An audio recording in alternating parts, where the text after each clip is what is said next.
Hi guys, welcome to another SLTD Wrestling Roundtable podcast. We are here as always. We've got a very special episode today. We've obviously got the normal people here. We've got Adam and we've got Callum, but we have got Andrew, who is the owner and the promoter and everything else under the sun, I think, of Yeah. wrestling. There you go. Um, so we're gonna have a chat to him about the upcoming show, Thunderstruck 3. We're gonna talk to him just about wrestling in general and just some fun stuff, like anything that pops into our heads, we're gonna go with. I will throw it around the table and we'll get into it. Let's do it. Andrew, you all right? I'm good. Thanks for having us on, guys. It's really nice to meet you. Yeah, it's lovely to be here. It's all good. It's nice to have somebody. I said this last time when we had a guest on. It's nice to talk to somebody except these two clowns every week. I'll be honest with you. It's nice to have a new face to look at. Let's see if we feel the same I after was this gonna call. say, You never know. yeah. Callum, are you okay? Adam, do you feel like you want to set up a separate podcast after that Yeah, insult I think we reply? should. Yeah, Yeah. We had podcast. about 5 minutes ago. That it's my podcast. Oh, Yeah. thanks a bunch. I was doing well up until about 90 seconds ago. Sorry about that. But in all seriousness, now I'm doing good. Got back from Barcelona last Friday morning. I was playing in the World Power Standing Tennis Championships. Which How did sounds you really do? impressive. Let's carry on and talk to Adam. No, I lost in the first match via a double bagel. So Oh six love, no. 6 love, to a former Paralympic champion who could run 12.53 seconds Well, that's a for decent 100 meters. excuse, isn't I it? mean, if anyone needs an excuse, that's the one you're using it. That's the one that I use. Yeah. Jesus. No Also shame. lost in the doubles. My tag team partner wasn't very good. We got a Um, message saying that Joe Michael's over here. you you I'm not the listen, genetic. that your partner was the Marty Jannetty of the group. Yeah, yeah, absolutely. Threw him through the barbershop window. yeah. No, it was a good match. And I got to play on centre court twice for That's some cool. absolutely daft reason. Yeah, Yeah, that's I cool. don't know why. They probably thought that I was a famous They knew who you were. They Yeah, listened to the podcast. yeah, they knew. The jet he's a setter. famous podcaster. And then I lost in my last match, so it meant I got a bit of sightseeing in Barcelona. We got to see the new camp, which was really nice. Barcelona is lovely though. It is. It's really good. Hopefully, I'll go there next year again for the World Championships and spend a few more minutes on court. I mean, just spending a few minutes on centre court, I'd take that as a win. I'll be honest. Like, I'd have that just to be like, yeah, I played there. That's boss. Yeah. Adam, are you okay? Yeah, mate. Really, really busy week. I'm coming towards the end of GCSE exam marking. I must be doing something right because they've given me more to do, which is awful. Really looking forward to Sunday because we're going watching Progress on Sunday. Yes. And then I'm in London for 3 days after that on a school trip. And so I'm just going to be knackered at some point. I'll just be a puddle somewhere on I South mean, Bank, after wherever we looking end up. at them be at the weather forecast being in the 30s, I'd burst into flames. Yeah, Yeah. no Like, chance. like, I'm right up in Newcastle, and it's like it gets tops. It gets about 23 here, and I'm like, that's too hot. well, That we have a rule in our house that if it's over 23, I don't go out. That's good. Yeah, it's that's the fine. rule we have.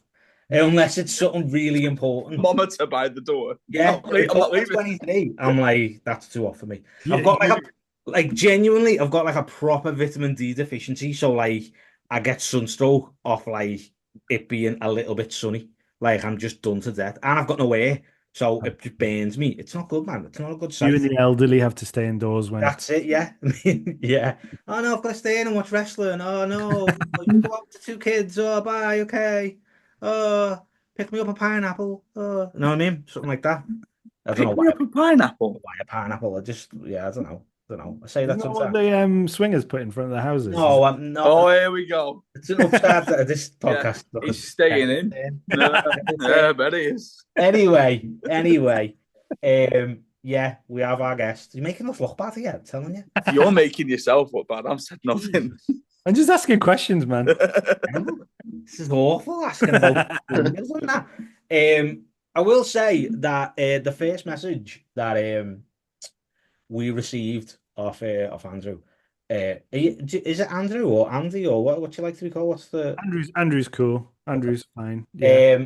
one of the first messages we received from him was after we did the podcast about progress and you were thinking, and we get a few here and there, but Andrew's was I think it's cool as shit that your 7-year-old daughter is your best mate. And Yeah, I was man. like, I like this guy. We should stay in touch with this guy. I'll be honest with I you. love that. Yeah, 100%. I've got as a dad, I think it's so cool. Like I think you were talking about it in the preview for Super Strong Style, I think it was. And Yes. you're like, oh, I think it's sad that that I think she's my best friend. And I was like, that's mint. I love Like, that. I'm her best mate, but then I was like, I genuinely think that she is like, That's class. it's just boss. So I was like, we're getting him on. He's a good guy. Like, Yeah, understands, good.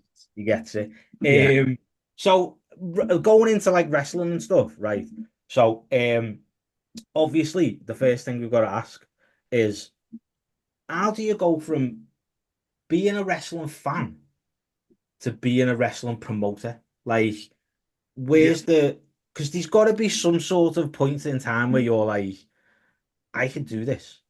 Because did you start off like a WWE fan like everybody else, or a WWE Yeah. or whatever it is that you know what I mean? Back in Yeah. the, when you were a kid. So where was that? Because obviously we hit a point and we were like, we should do a wrestling podcast. But to be a promoter is a You have to big be a step, innit? You got to be a bit of a weirdo with that. Like you can't be. You've got to be like somebody who likes taking on unnecessary stress and dealing with maniacs. Much like being a dad, to be honest. I think like no, I was absolutely obsessed with the business of pro wrestling, which I think most of us are, right? Like I think I like I try and explain this to like my like family and friends who aren't into wrestling. It's like it's not necessarily the actual wrestling that really kept me like hooked with pro wrestling. It was always the business around it. So whether it was like, you know, obviously the Monday Night Wars, that's what I grew up with to an extent because I mean I didn't have Sky, like my mate had Sky. So like understanding those bits and kind of getting into that. But I really got into like e-fedding like when I was a teenager. So I would like role right, play and all that. And I play Extreme Warfare as well, which is like a booking simulator game.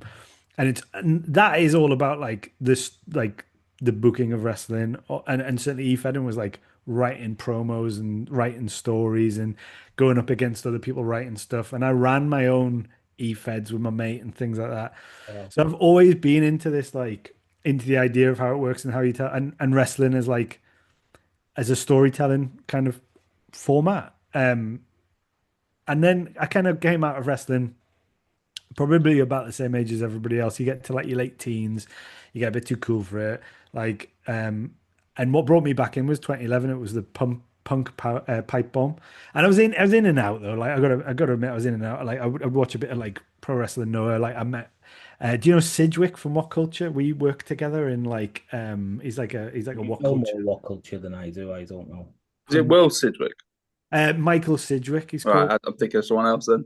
I So he's don't. like he wrote for What Culture, did a bunch of stuff. And I met him probably before that, just working like a shitty office job. He wasn't in wrestling or anything like that, and got into wrestling with him. Like he got me back into it. And I'd been in bands before that, so I'd put on my own shows and we toured around the country, like very much like in a DIY kind of way of doing it.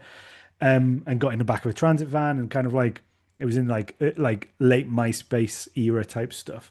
So the idea of putting shows together and kind of like messaging people and the logistics of stuff, and coupled with like my interest in just how a wrestling show is put together from behind the scenes, I think it just got to the point where it was 2016. I wasn't doing any music, hadn't done any music for a while, and I was kind of sitting there going like, I don't know what I want. I need a project, I need to do something. And I just thought, oh, why don't I do a wrestling show? And it kind of like 9 years later, I'm still doing it, and I'm like, I don't know how. I don't know how that happened.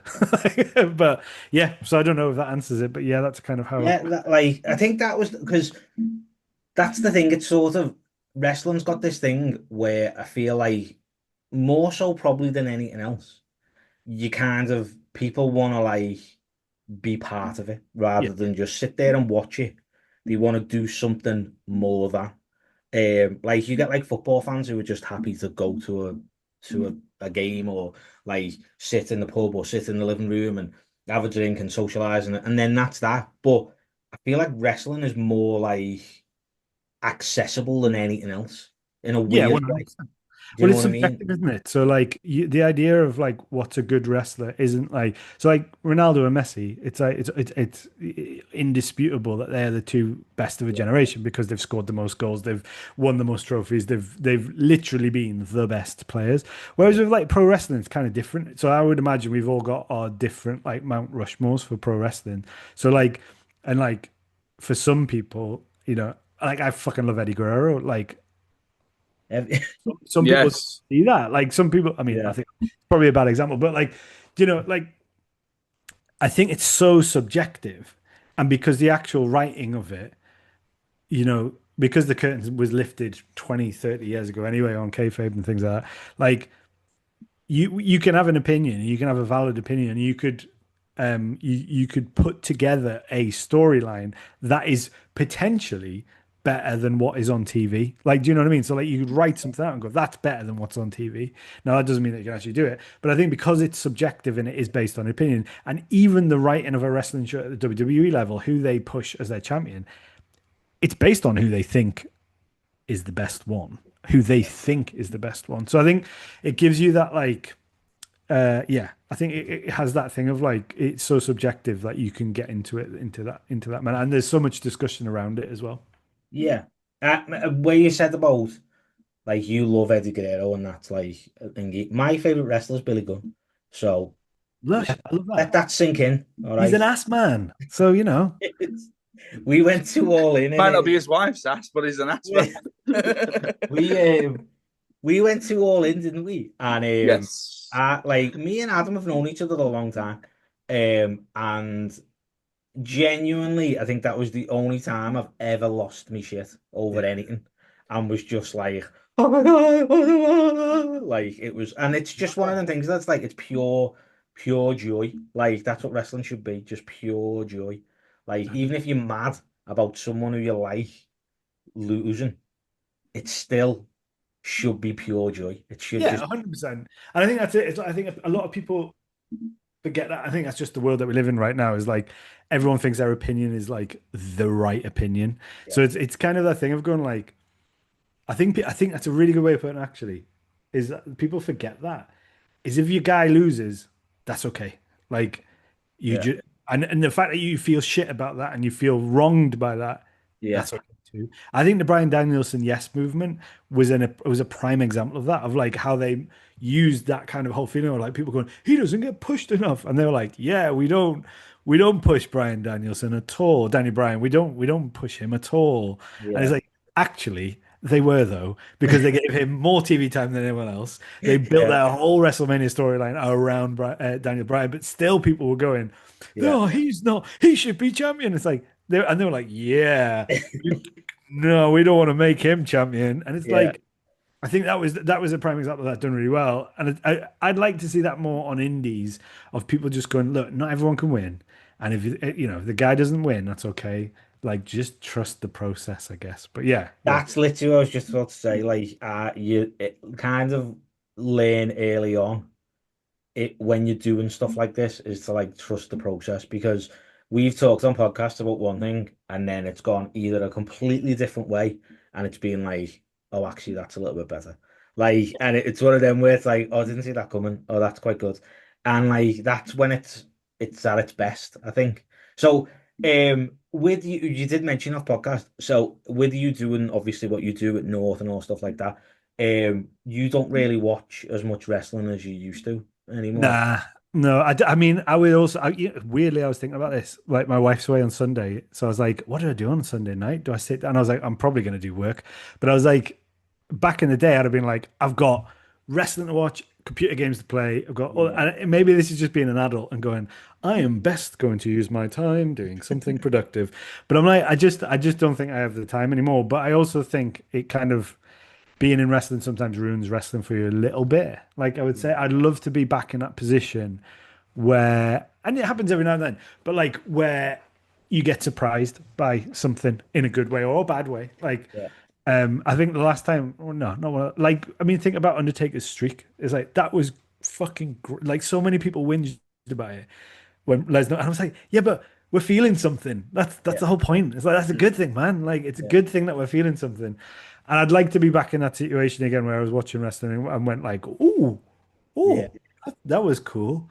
But I don't get it as much. But then I think the product isn't as great as. This is what I was just about to say. Do you think it's the product, or do you think it's your now like analytical sense of?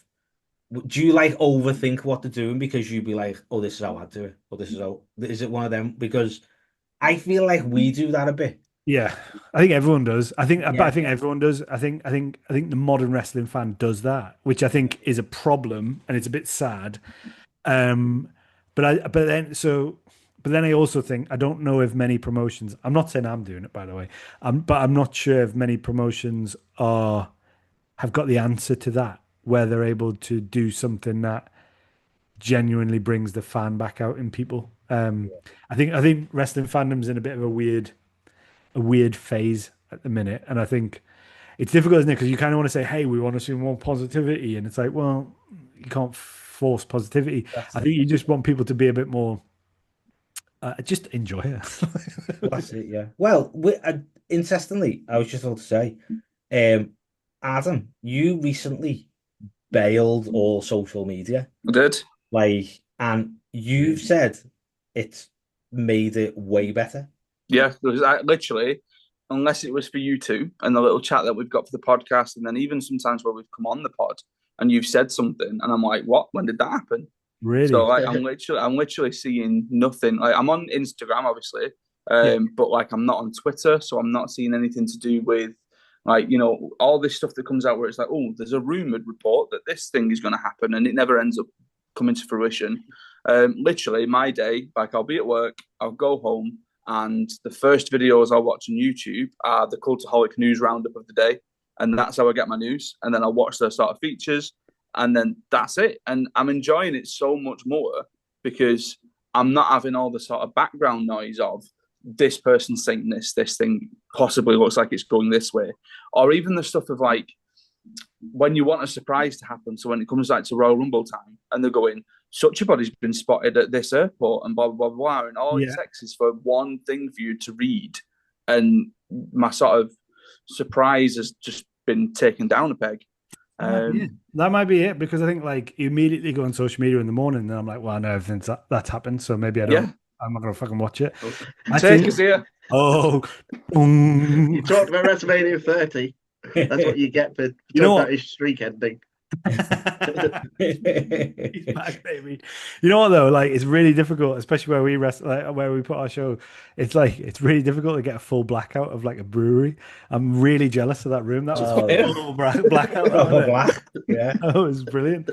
I think that's a really interesting point though, Adam. It's like I'd never even really thought of it from that point of view. Like, it's I think I don't know about you. Like, I find it quite difficult to form your own opinion on wrestling nowadays as well.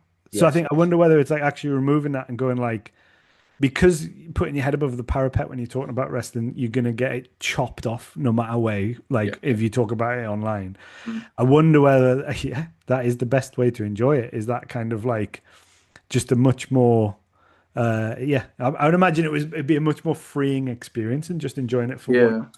Like, you don't go off and read, like, I won't read about a TV show until I've finished watching it. Well, that's it. And I think you're right in that, all to do with your opinions and how much you get influenced by stuff that you read.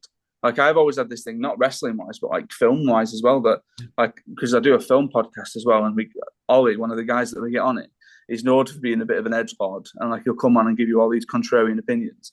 And one of his big opinions about why he doesn't like The Dark Knight Rises is because it's too much about the stock exchange. And I was like, yeah, but when you watched that in 2012 in the cinema, you weren't thinking that. But since, because everyone's gone, oh, it gets a bit too stocky, doesn't it? It's like you've now adapted that opinion for yourself, and you think that that's your opinion, but it's not. I've never once thought of The Dark Knight Rises and thought the stock exchange. Exactly. I mean, obviously, Exactly. it's based in some stock market bit. I'm like, it's not like fucking Phantom Menace, where that is literally about sand and farming. Yes, The most boring film of all time.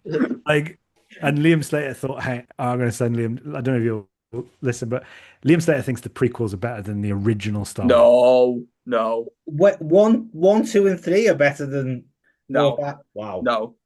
I mean, It's outrageous behavior. I get enough jip from my students because when they always talk about Star Wars and they all go, oh, well, Empire's the best one, because obviously Empire's the best one. And I'm like, no, Force Awakens is the best one. Oh, that's a good one. Yeah. Because it does everything you want it to do. It reminds you of the thing that you thought Star Wars was, but rather than, looks. That's true. I've never thought of it like that. That it's actually, it's a better made film. Like it's a better. It's been made by a fan. It's been made by a guy who's been so enveloped and engrossed by all this stuff, and he's gone, right, so I can go and make my own version of that then. 100%. Yeah. I think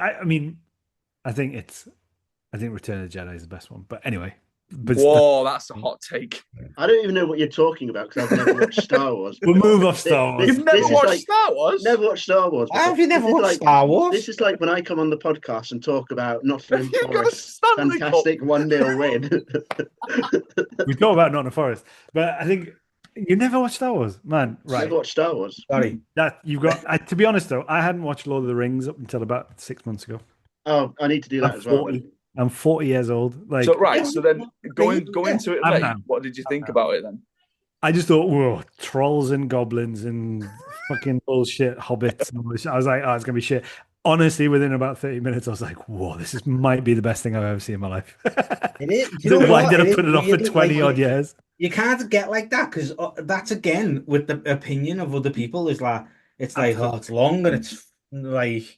I've got ADHD, right? So I was like, three-hour films. I was like, are you fucking kidding me? But I never picked my phone up once throughout the whole thing. It was absolutely brilliant. Well, I was like, I think it was exactly that. It was me going, I get a bit like that when it's like everyone loves something. I'm like, nah, fuck it. I'm the same. I can't watch Game of Thrones or like Breaking Bad. I stopped watching it because everyone got into it. Yeah, everyone's like, oh, it's the best thing ever. It's just like, oh god, no, I can't handle that. But yeah, I'm not good with stuff like that. No. Anyway, we're talking about wrestling because that's what this will happen. I'm sorry, this will happen. People are just like, it happens anyway. What are they on about? This is a Darren Dodd film. What the hell? Like Jesus. So before, like, obviously you set up north, and then you've obviously done other things within wrestling, like that is so obviously we know about you doing stuff for Progress, and North was 2016, wasn't it? That's right. Yeah. So has it always been like kind of I don't really know how to word this without sounding like you haven't been invested, but is it always like North's been like on like this is what I do, but I want to do other things, or is it like North is what I do, and I will do other things because I am in that world? Does that make sense? It does make sense. It's an interesting one. I think the thing is, and I think this is the important part of it is that running a wrestling promotion is like, it's not good for making money. It's not a money man's good place to work. So like, it's been very much like more from a point of, I mean, to get it off the ground was a pretty big effort for like, I've never worked in wrestling before. And I say it was a big effort. It was a big effort, but it took a lot longer, I think, for me to get to where I wanted to get to, because I'd never worked in wrestling before. I tried to go and work for some local promotions, but I can now understand why they wouldn't just bring somebody who'd never worked in wrestling before. I get it. I know people want to work in wrestling. We have loads of people come and ask if they can come and work for us, and it's like, it's just really tough. Like, we don't have the money. B, we've already got a team there, so understood at that point.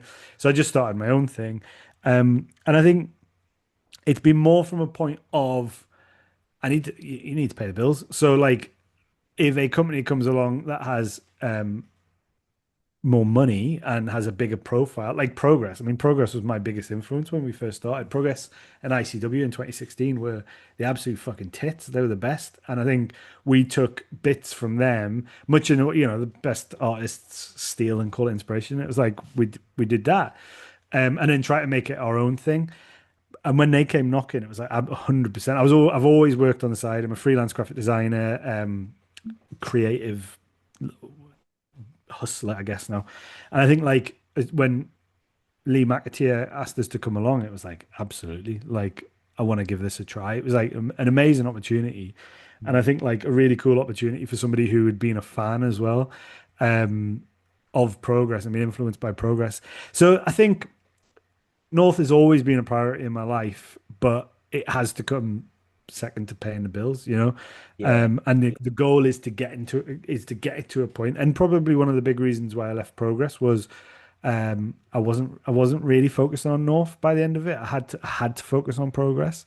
It was paying the bills, and that probably became more of a not more of a problem, but it became more difficult for me to balance in a way that made me feel happy, I think.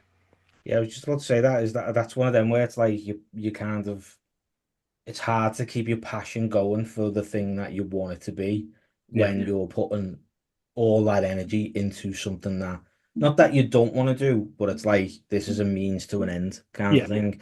And then still having that passion must be really hard. Like I suppose it's the same with doing this and having a job. Do you know what I mean? It's like I would like to sit here all day in the office and like plug this and do that, but that's just not how life works. Do you know what I mean? Nah, it's not. And I think I loved my time at Progress as well. And I think it came to an end at a point where it was like, it was just the right thing to do on a number of levels, really.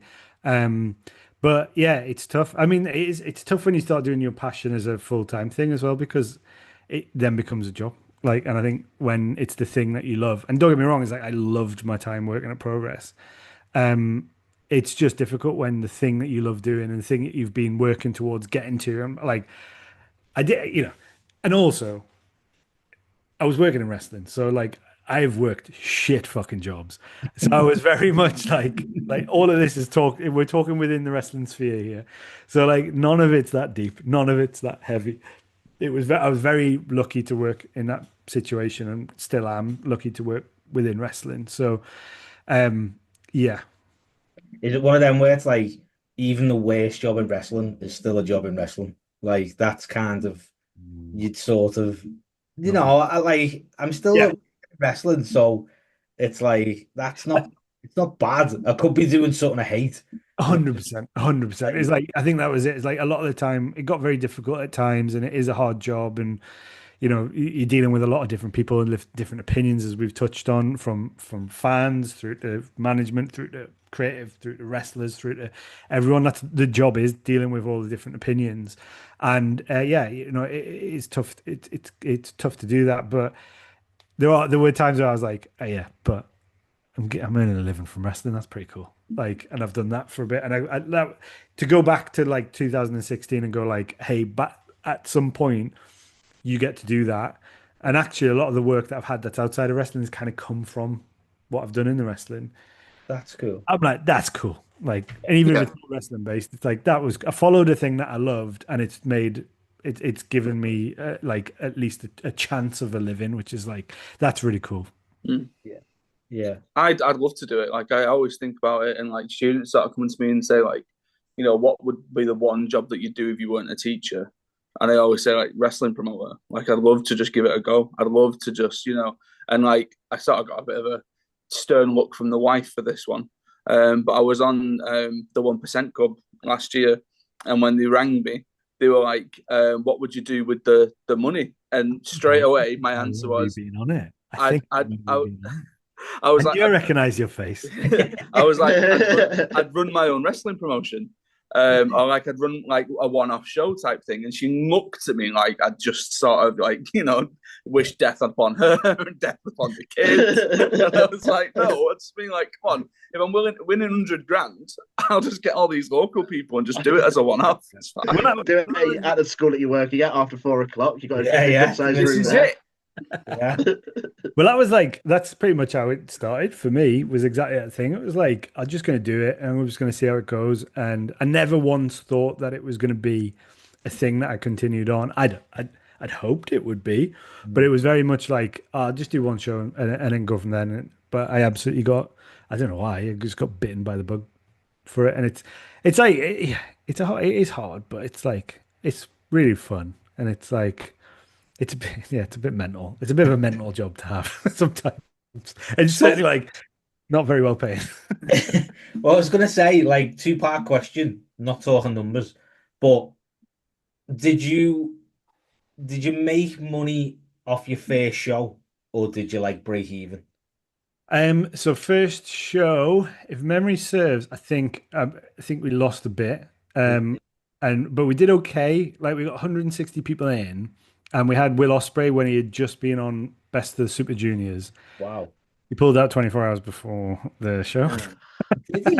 Yeah. And that was absolutely dreadful. And we didn't really replace him. And then the second show that we ran, which was probably about 2 or 3 months later, we got like 85 people there. And I was like, oh shit, this is going to be hard. And then we just built from there, and kind of like, we went anywhere between probably that low end of like 80 up to about 160, 200. And then it was 2021. It was our 23rd show. We had Eddie Kingston, and that was like the first like proper import that we'd had. Yeah. And like, he was doing a tour of the UK, and we got about 250 people through the door then. And that was the first time where it was like, not the first time we made a profit, but it was the first time where it was like, ooh, fuck, there's a good amount of people here, and they all seem to be interested in what we're doing. And then 2 weeks later, COVID hit. We shut down for 18 months. Yeah. But yeah. And second part of the question, what could you do with 100 grand? Would that be a good chunk of change to start a promotion? Yeah. 100 grand, surely that's like ridiculous money in the Indies, surely. Yeah, you could lose it so quickly. I think my biggest achievement, and I think like if you speak to other promoters as well, like who have like lasted for a while, I think we all have like quite mutual respect for each other, because it's like, it isn't easy to keep your head above water. Like, you'll see promotions coming and going, and you only really go when you haven't got any money in the bank. And I'm quite proud to say that I haven't had to add extra, like I haven't had to go and get my own dosh and chuck it in and stuff like that. It's like, and that's been my kind of thing, is like, I guess having a family and stuff, which you've kind of like touched on there. It's like, I never wanted to be one of those promoters who was like, I'm gonna have to take a couple of grand out of the savings and put it in it. It's like, as soon as I have to do that, I'm done. Like, it's not working. It might be a bit different now, say, if we got stuck like that. But I think just keeping our head above water constantly has been the key to sticking around for a while.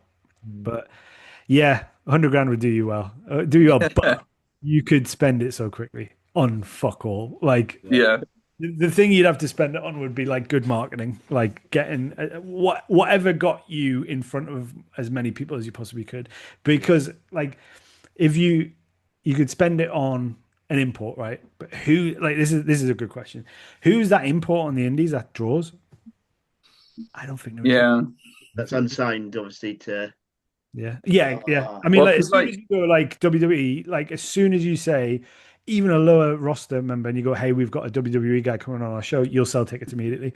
If that person gets released 2 weeks later, you won't sell as many. Like, wow. So like it just won't happen, because the big sell on tickets is non-fans, right? Or like non-indie fans. That's where you actually make money, is if you can get it. That's how you make a bigger crowd, is if you get the crowd, like the audience who are either lapsed wrestling fans or just WWE fans, or even just not interested in wrestling per se, and they see your show and come along to it. But I don't know who and I mean this with the greatest respect. I think AEW have hoovered up everyone. I think that's part of the problem. I don't know anyone who sits outside of AEW who and WWE who is actually going to draw in 1,000 people. Say like it's really tough. You'd say I think- Matt Cardona, but Well, I was going to say that there are relatively biggish names Yeah, that I think are just on that sort of periphery of it. But then, because I mean, like I went to OTT in Wolverhampton last year, and they had Nick Nemeth, but he was TNA World Champion. So then at that point, he's already sort of tied down with TNA. Yeah. Speedball was there, but again, he was X Division champion. Danhausen, but again, he's got the AEW links. Like Cardona comes up a lot. We talk about Cardona a lot. I think you put them in. So I guess my point is like there's those guys that I think you're right. I think they're probably at the top of that. But if you don't promote it and if you don't spend any money on getting that out of your wrestling bubble, so if you don't go and put posters up or you don't go and do paid ads on Facebook, if you don't market your show properly, which I think is a lot of people don't do it, it's fucking expensive. yeah.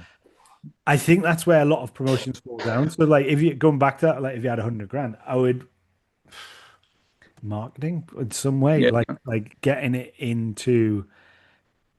front of as many eyes as I possibly can, because I don't think you've got your guy who like I don't know who it would have been, but like I don't know if you've ever had that. I think that's the promoter's Yeah, job. I think Will Ospreay was definitely it for a while, because I remember going to watch Future Shock at Stockport Town Hall or something like that, and it was purely we booked it because Will Ospreay was going and Will Ospreay was going to be there.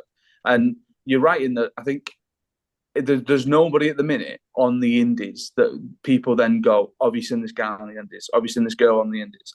Like there are people that always get to that point and that upper echelon, but the people that like comes to mind straight for us are the people that we assume are going to get signed soon, like a Darius, like a Rio, like Luke Jacobs. You know, This is what I was just about to say. It's we like go. what's going on there? What happened there?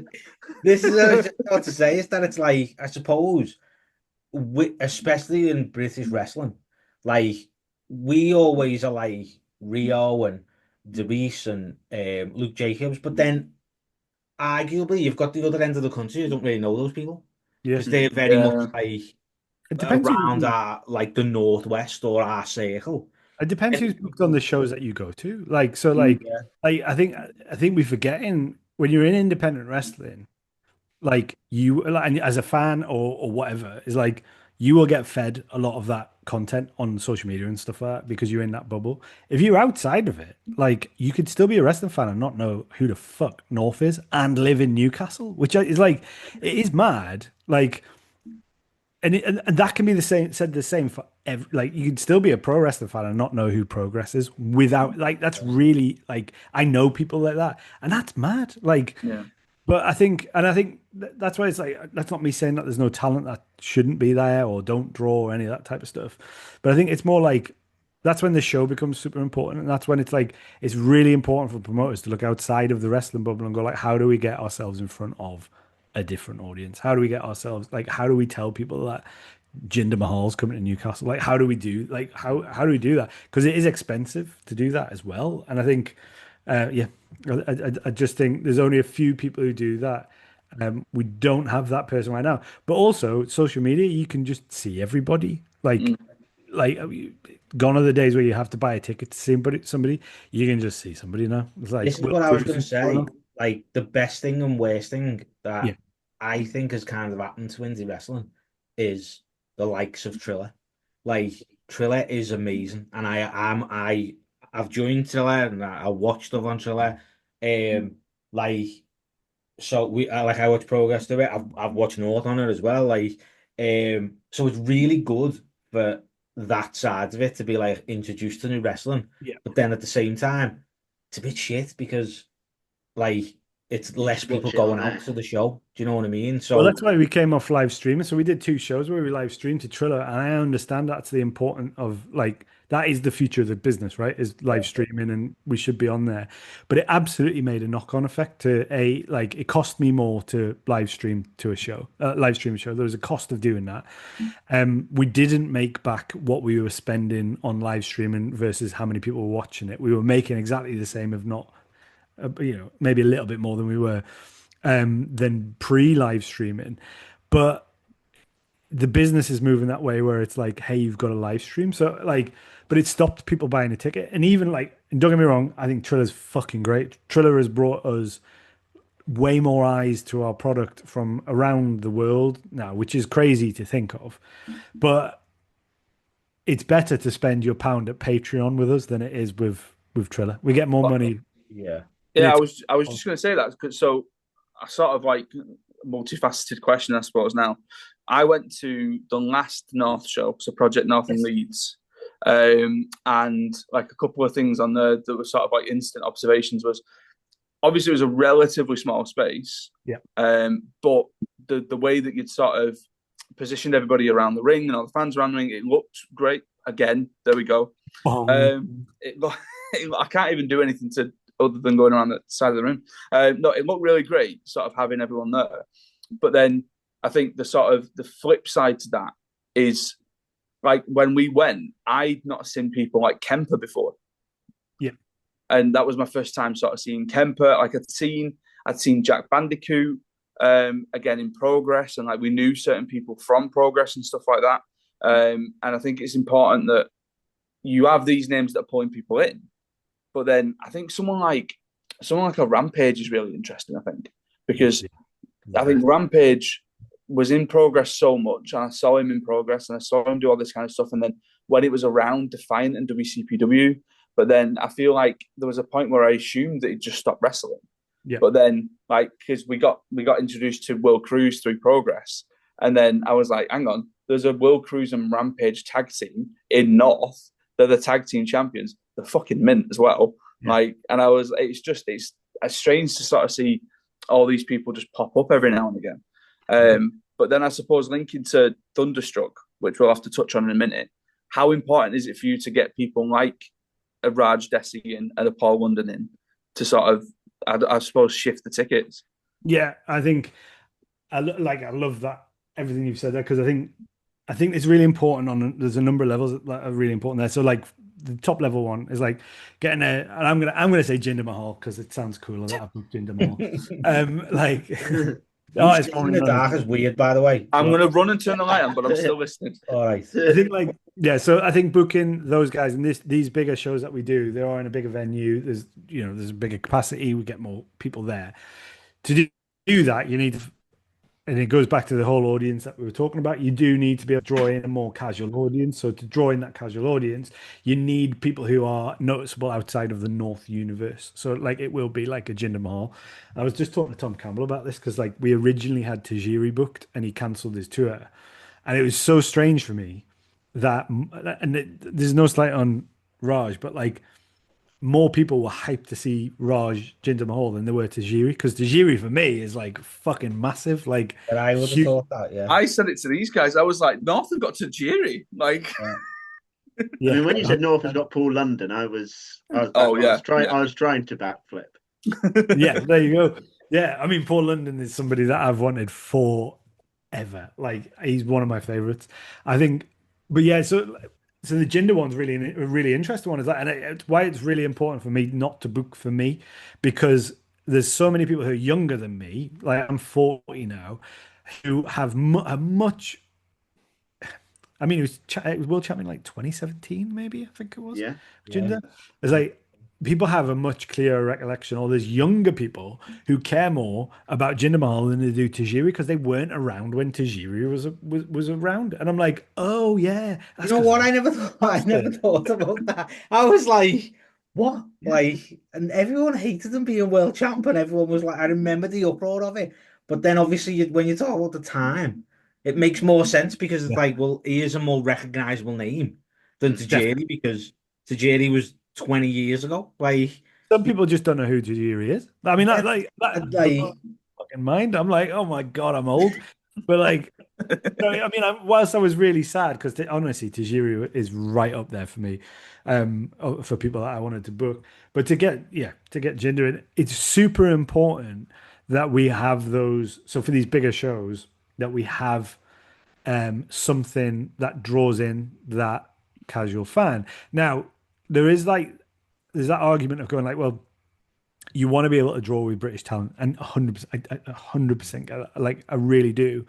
But this is when the trust has to come in between the fan and promoter and creative team or whatever. Is that what we do? What we try to do is that our main event will always be our guys. So our main event and the rest of our card will be our guys, and it'll be full of story, and it'll be full of showing off like the best of Britain and the northeast and north of England. But we need to bring in people who then come and see it and go, "Holy shit, Leon Slater's class! I've never seen him." Or fucking hell, G Money's really like what a One of a kind, G Money, yeah, 100%. And like Liam Slater's a brilliant wrestler. Like, holy shit, who's rampaging Will Cruz? Like, who's bloody Emerson Jane and Rio? Look at that, like that's incredible. But I came here for Jinder and Paul London, and it's like that's great. But you then leave converted into a British wrestling fan. So that's the kind of idea behind it anyway. Yeah, I think it's quite an old tried and tested. I was going to say, it's interesting you say that, because I remember when, obviously it's different, but like Chris Jericho being the first AEW champion, and he was talking about them, was like, should have been Hangman, blah, blah, blah. And it's like, I understand that side of it, but the other side of it is, it's that recognizable name that gets 100%. People watching and gets people looking. So 100%. That's that. So obviously it works from like the top to the bottom, where it's like, because what you saying about like you getting people in, it must. Do you have like, say you have like 500 people right in the room? Is the argument always these like 250, 300, whatever it is, who are like your fans, and then the rest casual fans? That's how you like bump it up. So automatically you're like, I know I'm going to sell X amount. Doesn't matter how many it is, but X amount of tickets. Well, it was 800 last year, so. Well, yeah, so that's what I mean. Like, well, actually, that was something that I was going to mention about, because you were saying about making money off Patreon. Like, the one thing that I loved at the last show was that there was a spotlight on these guys are everyone who donates on Patreon, find your name up on the screen and all that kind of stuff, and like it made it feel like such a sort of tight knit community. 100%. And I could tell that like people at that show obviously were Leeds people. Like we were always so like Sam, the guy who I was wrestling with, like Sam's had a North t-shirt for ages, right? And he'd wear it at shows, and he'd go, "Never been to a North show, but I've just got this t-shirt."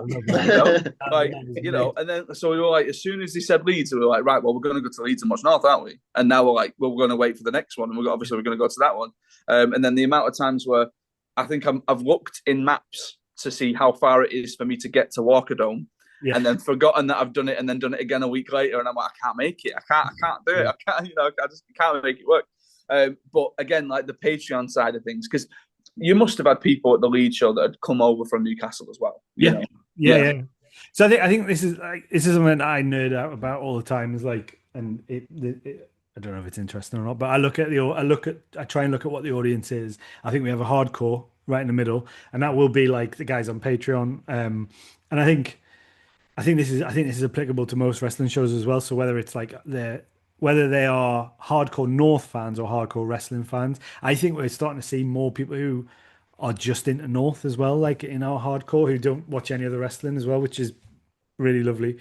But then the hardcore, you've got to treat them really well, because they then, so the furthest extreme of them is your like non-fan or friend of a friend, or someone who's just taking a risk on it, or a lapsed fan, or somebody who's like, non-fan's probably not the right word, but like they've just been introduced to it and they come along.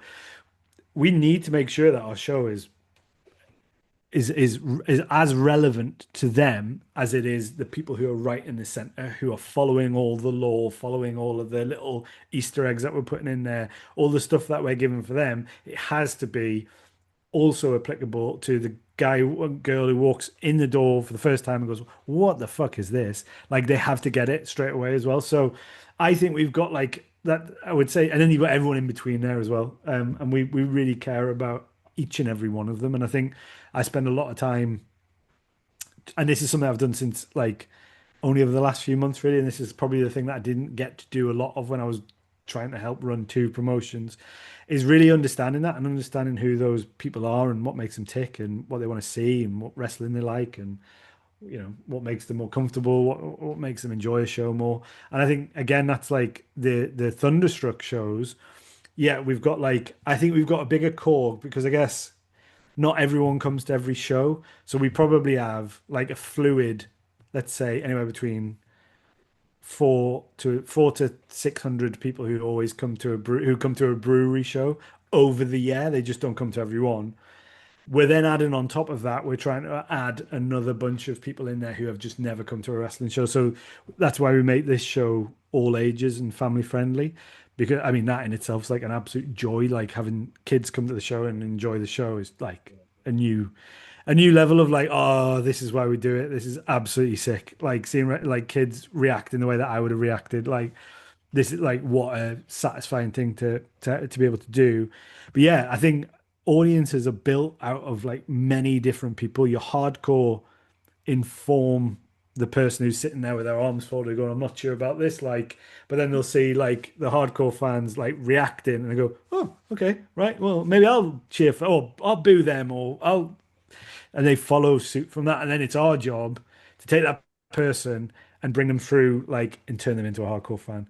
And I think, yeah, by doing that, you've got to care about it. You've got to have it. You've got to care about the community. Like you've got to create something that you would want to be a part of and something that you would want to enjoy. I think, and really, yeah, we're so passionate about the product that we make being enjoyable and creative and yeah, a product that people can go like, this is my thing. Because I think that's what people do with brands in wrestling. It's like, yeah, this is something I'm a part of.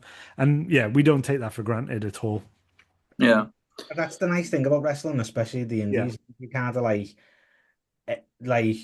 you sort of see the same people about, and you see what people are about, and then you kind of recognize certain things. And then, like 6 months ago, I didn't know who well, not 6 months ago, probably longer, but I didn't know who like Luke Jacob was, or Rio was, or Device was, or like didn't follow it enough. And now I'm like excited to see their matches because of that, and that's kind of what you want to do. That's what you want to get. Like you'd have become a fan of that person or that promotion or whatever it is, and it's like that's always obviously always the goal. Do you know what I mean? So it isn't. It's nice hearing you talk about it like that because it's such a strange thing that right at the tippy top of the wrestling world, all you hear is they only care about money and they only care about this, and like they're promoting everything, and they're putting like slapping logos on everything because they're gonna make a quick buck and all stuff like that. But then it trickles down to like the actual fundamentals of what like you're doing and like other promoters are doing. And Don't it's get me like wrong though, if anyone wants to slap their logo on my ring canvas, I'll put a Farringdon Film logo on there. Yeah. You'd have to, yeah. It's like we did it with that recent canvas actually, like, but yeah. I'd throw an SLTD on there, but I think it'd get confusing. You can't have two wrestling thing like Well, people watching everything because they think we're a promotion. Like we've got a podcast on our canvas. We had that's cool. What was it, like a TikTok account, something like that? Like so. Oh, that's next time it comes around, Granite. 100%. Yeah. 100%. I remember way back when. It's totally a bit of a tangent, like but we used to do a lot of stuff with Britannia Wrestling, right? When Steve Saxon used to run it in Wales, Fife, I think they were, and he was always like, I want a SLTD wrestling ring apron, but he was like, I haven't got the budget to do it, but I proper want it. So if you can do it, it could be on every show. And every time we tried to work it out, it was just like, we can't do it. Like, it's just like, and then it just never happened. And it's one of the only things I'm like, that would have been so cool to have a look. That's what I mean. That's how we pay for our new canvas, basically. Like canvases and printing canvases they're not cheap. And it's like, we changed our logo at the start of the year. We kind of like did like a soft rebrand, and it was like, oh shit, our old canvas has got our old logo on it. It's like bollocks. So we sold spots. Well, we did this last time. It's much like Progress did it, and it was like, so like say it's like £1,000 to put a canvas together. I was like, oh Christ. But most of that is paid by people taking up spots or sponsors, and it's like, oh, that's a really cool way of doing it. And I think when you realize like the community or the people that are allowing you to do this, like that like you've got to remember that. It's like, you know, it's difficult to like, you don't want to take everyone's like, I wouldn't open the book to everybody and go, hey, now you can book the show. We're going to book it like based on what you think. But like, I think you do have to make sure that you remember the people who are spending their hard-earned money on your promotion and allowing you to buy a new canvas and do all of this stuff. Yeah, if you're not giving a shit about them, what the fuck are you doing? Like, Yeah. it's crazy. Right, let's start talking about Thunderstruck 2. I was going to say, just about Yeah. to, So Saturday the 12th of July, Yep. Walker Dome. I feel like we should talk more a little bit about Jinder Mahal and the match that he's going to have. Yeah. He's issued an open challenge. He has. Now, obviously, you know who that is, I'm assuming. Yeah, we've received the video today. So Oh, I've received a video from Alex, who does our hype videos, who's I think the best in the business. Yeah, so by the time this goes out, I think yeah, I can say it. And if it doesn't, if I haven't announced it, it's an What? exclusive. can I make a guess? Because the one Go on. that popped into my head straight away was Amir Jordan. You are correct. Yeah. Oh. As you'll see, very much on like the same page. Where, you know what I mean? Like, there you go. Well, with Strong Style, I think like as we were discussing before we came on, you guys got like I think 14 out of 16 predictions or whatever it was. Like you got like 2 predictions wrong. Like so you obviously know your stuff. But like yeah, Amir's 4th match, I think, in his life, his career. Life's a bit of a weird way of putting that, in his career. I don't know. Yeah, he might have wrestled. When he was 6 years old. yeah. Might have wrestled his 6 mates. mats with a human. Like, throwing pillows about, I don't think counts when like 6. His fourth match was in a ladder match with Jinder Mahal. Oh, Wow. In Canada, and we got the footage for it. So that's in. We will have released the hype video already, so you can go on our socials and see that. But as soon as as soon as that was kind of like, when we were going that route with it with Raj Deshi, it was like, I think this will be a good match. Yeah. And Amir was straight on. He was like, oh, can I have that? And I was like, yeah. I was like, let's do a video though. And he was like, I've got a really good story to tell about it. I was like, well, I'm all ears. Let's do it. And it was yeah. So I think that will be because the match that Amir Jordan and Darius had at that Leeds show was absolutely fantastic. it One of went the best longer than matches. I expected, but it was one of those matches where I was like, that's class. Like everyone was right there. Yeah. I genuinely think Amir Jordan's one of those wrestlers. I mean, he wrestled on NXT UK. He had bad luck with injuries.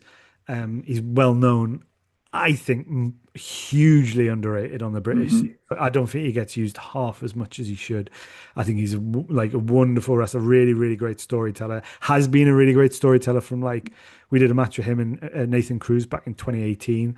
He went on this 7-match like losing streak, and if he like it was like if I don't win this, I'm gonna quit, and he won it. And we had people in the front row crying, like, and this was like when we had 150 people there, and I was like, that was one of the matches I had that I was like, oh shit, actually, I think we're quite good at this. Like, I think we might continue doing this. So to get to this point with him and knowing what he's had in his career, the ups and downs he's had, I'm excited about that one.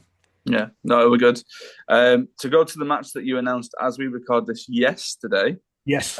So Rio and Emerson versus Harley and Myla. Rio and Emerson are ones that we would know from Progress, just not necessarily as a tag team. Yep. Big creepy bitches is what they call themselves. They call themselves that. I'm not familiar with Myla. I'm familiar with Harley Hudson, but I'm not familiar with Myla. What could you tell us about Myla? So Myla Grace is a TNA knockout. She signed for them at the same time, I think last year. I think, and she's debuting at North as well. So she's based in Belfast. Her and Harley have tag teamed in TNA, I believe, just recently. Yeah, and doing that in OTT, I think, as well. But yeah, honestly, Harley and Myla making their debut at Thunderstruck of all places. We're not massively familiar with her in that respect. In that she's never wrestled for us. So let's see which versions of them we get. Harley's from my neck of the woods, so I've got to See, this is a hard one because I love Rio. Like I absolutely like she, but then they're both from like one's from like down the road and one's from a little bit further down the road. So I'm like, whoever wins this is sound like I'm okay with it. Like, as Well, Rio and Emerson, I think, are probably two of the most popular wrestlers at North. They are Yeah. so loved at North, and they're just insane in every way, shape, and form of the word insane. Like, Well, I saw obviously we met Emerson through Progress. I think Emerson wrestled the first time I saw Emerson was live at one of the ones rather than watching it as on a sort of streamer. Yeah. And then she popped up on Instagram having a death match in TNT and had darts in either side of her mouth coming out of both sides. And I was like, what's this? yeah. Do you know what's interesting? Because you mentioned before about not getting like indie stuff, even though you're a wrestling fan, and obviously SLTD has got its own Instagram, and it's only since been doing Progress stuff, and obviously I've spoke to you and stuff like that, that I've been getting TNT stuff, and it's really strange. Like when you were talking about it before, I was like, it's really strange you say that because TNT is like 10 minutes down the road for me, but it never pops up like They always have shows when it's 23 degrees outside, so he never goes to them. No, it's usually 24 degrees. Pineapple swinging by the door, just 24 degrees. I can go out at 23. If it's over 23, I can't. Oh, sorry, my bad. What are you like in the winter? You can't go out unless it's over 5. I mean, who knows? We'll have to figure it out. But yeah, I think the sad answer to that and the nerdy answer to that is that fucking social media makes you pay for it, man. Like they want you to pay to go to the people who they know will like it. Like that's it. Simple as. It's just it. And wrestling promotions just can't always afford or don't want to put the money into meta Facebook ads. I think that's what it is. It's upsetting. Yeah, it is. You're missing out on cool things because of the algorithm saying TNT is great as well. Your account's too small for me to show the people who will make your account bigger. So you've got to pay me to make your account bigger, so then people can make your account. Oh, I hate it. Yeah. Back in the day, it used to be a lot more organic, but yeah, it's right. But this match will be great. Like honestly, Rio and Emerson, they're just. I think in terms of North, they're going to have a big 12 months.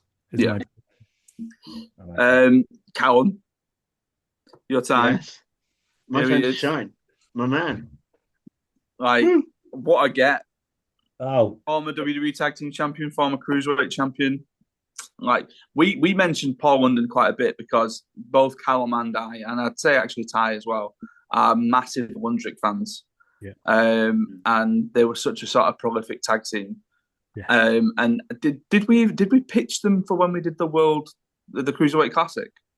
I think we did something definitely when we were like doing like the tag team World Cup or something to do with tag teams. Yeah. And then we did our mini Cruiserweight Classic, and something may have happened with Brian Kendrick. That was the first and only time that I've had to do a disclaimer at the start of an episode where we recorded. Not getting all into it, but like we used to have summers where we do like fantasy book full tournaments, and we did like a World Cup, and we had like it was about 40 something. Was it like 36 people? It was mad. We had like round of 16s, and I had a little bingo wheel. Yeah, it went on for about. I think we did it for about. It must have been about 8 or 9 episodes. And we were doing episodes in between, but we were like, the World Cup, let's do it. And it was just fast. But did you record in advance?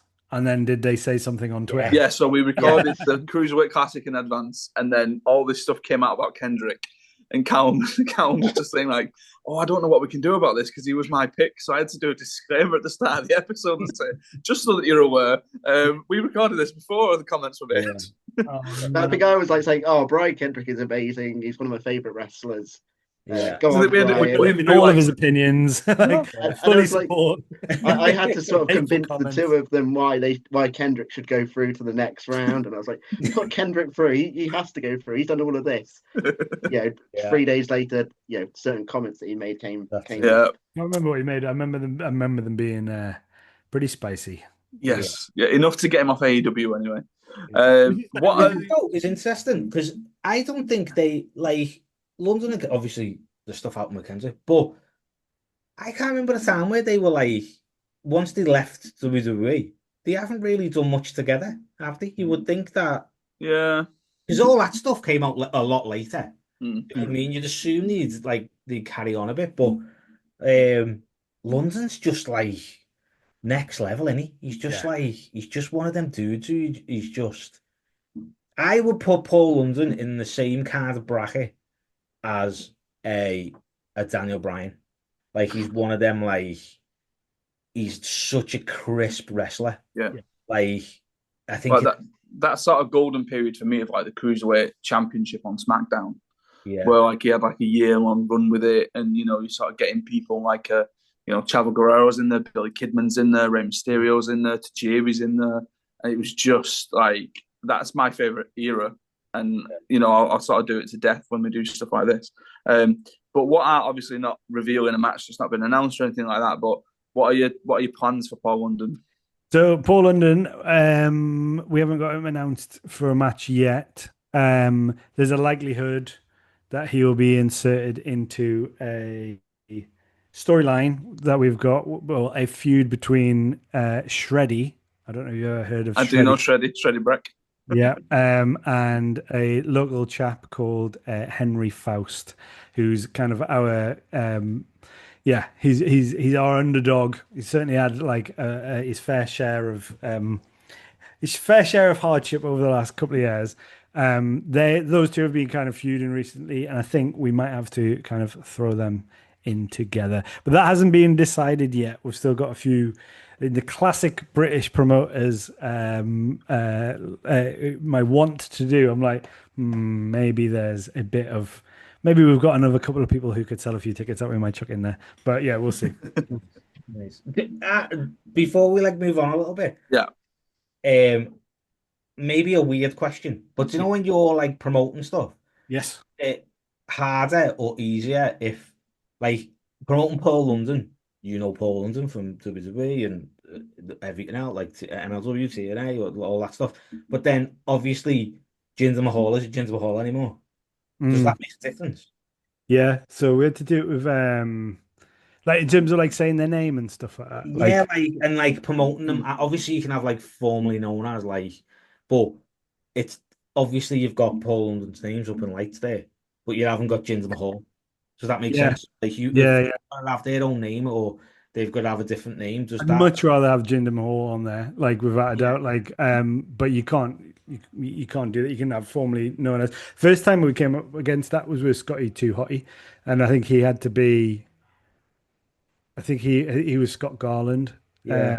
But I'm pretty sure he's gone back to just being Scotty 2 Hotty on the Indies. Like I think it's difficult. I think he's a bit different because he's obviously a bit older, so he's off there kind of like he's like on his. I mean, I know Scotty 2 Hotty is currently touring with his son. His son's becoming a wrestler, so he's tagging with him. So I think he's kind of like, yeah, I'm Scotty 2 Hotty. Who cares? I'm off. Yeah. Like I'm doing that. Whereas I think someone like Jinder's obviously, I think he's like 38, so he's still got his career ahead of him. So I think rebranding as Raj Deshi is like that's an important thing for him to do. Yeah. But yeah, it is difficult because like I'm not gonna lie, like there's some flyers and posters that we put out that has maybe had a very old picture of Jinder Mahal on there, like where it very much looks like Jinder Mahal. So I think you've got to be careful and like clever in how you do it. And I think that's why like a video from Raj really helped. Like we did the video like from him because then you see like it's unmistakably him. But yeah, it can be quite difficult sometimes, but such is the game of professional. Well, I was just about to say, like obviously Paul London can use Paul London because it's his name. Yeah. Like yeah. You know what I mean? But obviously you get the variation of, and then you get people who like completely sidestep. Yeah. Because like, yeah, I'm sure. Can't think of somebody off the top of my head. Like, I suppose a Rhino, you could spell Rhino any way you wanted. Yeah. You know what I mean? And then you're still Rhino. Or like... Is that like, I guess... I mean, you could spell Cody Rhodes without the H. Yeah. Yeah. Well, he went to Cody for a while, didn't he? Yeah, Cody. Yeah, so... But, or like Elias being Elijah. Well, yeah, that was a big one. So, yeah, we had him last year against Joe Hendry. And that was like... Yeah, we had to... And again, it was just like... We just plastered it on. There might have been a couple that went out with Elias on it. Like, do you know what I mean? So it's like you sponsored, you paid for ads very much say Elijah. Your ones that you put out and post and maybe put on some sneaky posters definitely say Elias. That's the best way to be. It's a little bit padded, isn't it? It's a little bit like, it was hard, it's all good. You know what I mean? Like, I'd do that all day. You got to make the money where you can, man. Yeah, definitely. Yeah, man. Another match that was announced. So Benji versus Zio. Yeah. Special guest referee Ace Matthews. So I'd seen Benji for the first time in WCPW. Yep. And Defiant. And then when I came to the show in Leeds, Ace and Zio were very much a tag team with Nathan Black. No, that was Reece Morgan. No, that was Reece Morganson. Yeah. Benji, Zio, and Ace Matthews were the landed gentry. They were a bunch of Tory bastards, is what the fans called them. Certainly didn't promote them as such. And what we've seen, they became tag team champions at the last Thunderstruck, which they'd been wrestling for like 7 years. They've been the heel tag team of North for a long time. And it was, to everyone's surprise, they won a 4-way TLC match. It was Rampage and Cruz, Rio and Emerson, Rory Coyle and Liam Slater, and the landed gentry, and they were the ones that won. They then went very different ways as they defended the belts. Zio very much wanted to stay cheating and wanted to stay with his ways. They have a croquet mallet that they use quite often. Whereas Benji, I think, had kind of started to see the light a little bit. He had seen kind of that if you're a champion, you should probably defend that with a bit more honor, and very much wanted to do it that way. They then lost their belts in the midst of doing that to Rampage and Cruz, who are now still our tag team champions. And it's just got worse for them. Benji and Zio did at the last show at Anarchy Brewery. We've got a wrestler called Keg Stacker who stacks kegs at the brewery. He had to try and do it. It was the Keggy Stacker show had tried to sit them down and tried to get them to talk about their differences. It didn't go too well. And it led to this match, which is very much a blood feud between two old friends with Ace Matthews in the middle. And I guess the question is like, what's going to happen at the end? Who's actually going to get this one? This is the age-old settling the score by having a wrestling match. And I guess you've got Ace in there. It's like, is he going to play it down the middle? Is he going to be a proper referee? Is he going to take one of their sides? What's going to happen either way? And Benji very much has the crowd behind him, but never trust a Tory. Once a Tory, always a fucking Tory. And then there is another tag team match, which I want to try and guess, but I have no idea at all. I was thinking about this. It can't be. Yeah, we know it's not Will Cruz. Can't be Will Cruz, who I just think is He's in Japan. What's he doing? The hell? Damn you, Japan! God, yeah. I think we're big fans of Will Cruz. Yeah, we are. Yeah. I think that was my favorite. My favorite thing I did at Progress was bringing Will Cruz in and giving him that like platform to do what he does best, and he's just fucking brilliant. Like he's got so much potential there now as well. But he's been doing that at North for years, and I think him and Rampage as a tag team, they're just like. I think this is where I'm like, sometimes wrestling gets stuck in its own like bubble where I'm like, you do know you can just put the two biggest guys at the front and center of your promotion and just be like, yeah, this is fucking sick. Yeah. Like, put them in a tag team. Yeah. Of course they're champions. Of course they beat him. Of course they are. Of course it's 100%. Yeah. Because one funny thing that happened when I went to the Leeds show is I went over to Will Cruz when he was sort of selling at merch and stuff like that, and he didn't have my size T-shirt in the T-shirt that he was selling, and I was like, oh well, that's disappointing. Alexis Falcon did though, and I thought the irony's not lost on me that a big man does not have a big man's size, but Alexis Falcon does. So I will, I'll treat that as what I will. But where did the team of Trent Seven and Clint Margera come into it then? So I guess you guys don't know then. No, they are real life brothers. Are they actually? Really? Yep. Shut the fuck up! Like genuinely. When I looked at the Everyone has photo, I was that, like, they do look Do similar. you know what? When you look at them now, People That say that is about Ty and Adam, genuinely though, and shocked they're me. not. Like I'm genuinely surprised by that. So I found out like Clint stayed at my house back in 2017 after a show. We had a few drinks, and there was another wrestler there, and they were like, "Oh yeah, and your brother Ben," and I was like, "Ben, Trent, no, fuck, fuck, no, That's mad. yeah, but yeah, it was yeah, it's fucking crazy. It's one of those like I don't even know that like I was like, can I advertise that? And they were like, oh, it's fine. Like people will work it out. So I was like, I'm not 100% sure whether they're okay with me telling them that, but it is like it's known, it's well known. But yeah, it's like it's crazy. You never would have known that. So when we got the opportunity to do that, it's one of those things where it was like, Wow. fuck yeah, because Clint lives up here, and he lives in Newcastle, and yeah, and he's been a partner for a long, long time now. And he came back. He had a bit of a break from wrestling. He won a scramble match. So we normally do this like yearly scramble match, which used to lead to the main event of Thunderstruck. It didn't this year because we already pretty much had that in the bag.